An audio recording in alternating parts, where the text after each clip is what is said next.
আসসালামু আলাইকুম বন্ধুরা, কেমন আছেন? আশা করি অনেক ভালো আছেন।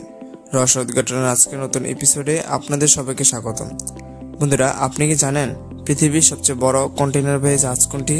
এটির ভিতর মোট কতটি কন্টেইনার জায়গা করা যায়? আমরা আজকের এই ভিডিওতে দেখতে চলেছি বিশ্বের সবচেয়ে বড় কন্টেইনারবাহী জাহাজ। তো চলুন শুরু করা যাক। বিশ্বের সবচেয়ে বড় কন্টেইনারবাহী জাহাজ হচ্ছে এভারগ্রিন। এই জাহাজের ক্যাপ্টেন সোহেল হাসান। এটি প্রতিষ্ঠিত হয় 11 জুলাই 2000 সালে।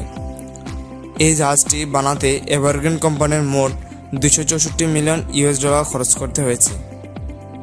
এই জাহাজের মোট কর্মচারীর সংখ্যা 3500 জন।